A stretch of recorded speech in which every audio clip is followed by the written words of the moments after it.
চলুন আজ আমরা ডিহাইড্রেশন ম্যানেজমেন্ট নিয়ে কিছু শিখি। ডিহাইড্রেশন ম্যানেজমেন্টটা মেনলি তিনটে টাইপের উপর ভাগ করে করা হয়: অ্যাকিউট ডিহাইড্রেশন, মডারেট ডিহাইড্রেশন এবং সিভিয়ার ডিহাইড্রেশন। প্ল্যান এটা ফলো করা হয় অ্যাকিউট ডিহাইড্রেশনের ক্ষেত্রে। এখানে কিছু এজ ক্রাইটেরিয়া হিসেবে ফ্লুইড আমরা দিই, মেনলি এখানে ওআরএসই দেওয়া হয়। যদি এজ আপনার 2 বছরের নিচে হয় দেন ওআরএস 50 থেকে 100 ml দেওয়া হয়। 2 থেকে 4 বছরের বাচ্চাদের ওআরএস 100 থেকে 200 ml দেওয়া হয় এবং 10 বছরের বেশি হলে অ্যাজ মাচ অ্যাজ টেকেন, যতটা নিতে পারবে ততটা দেওয়া হয় after each stool. Next plan বিটা ফলো করা হয় মডারেট ডিহাইড্রেশনের ক্ষেত্রে। এক্ষেত্রেও ওআরএসই দেওয়া হয়, যেটা অ্যাপ্রক্সিমেটলি 75 ml পার কেজি হিসেবে দেওয়া হয়। এখানে বডি ওয়েট অনুযায়ী ফ্লুইড দেওয়া হয়।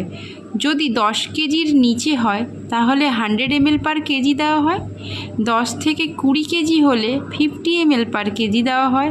20 কেজির বেশি হলে 20 ml পার কেজি দেওয়া হয়।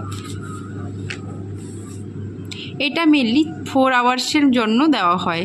কখনো কখনো আবার এই ক্ষেত্রে লুজ টুলটাকে মেজার করে ফ্লুইড রিপ্লেসমেন্ট করা হয়। চলুন নেক্সট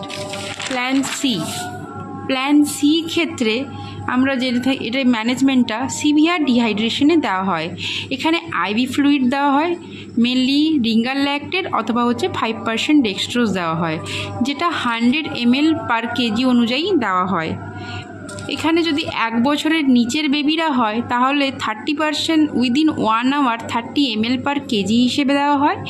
বাকি রিমেইনিং 70% নেক্সট 5 আওয়ার্স দেওয়া হয় 70 ml পার কেজি করে।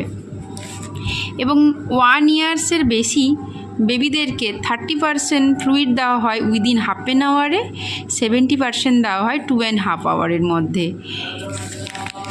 এর পরেও যদি ডিহাইড্রেশন না কমে সেক্ষেত্রে জিঙ্ক ট্যাবলেট দেওয়া হয়। 6 মাসের নিচের বেবিদের 10 mg করে দেওয়া হয়, 6 মাসের ওপরের বেবিদেরকে 20 mg করে দেওয়া হয়।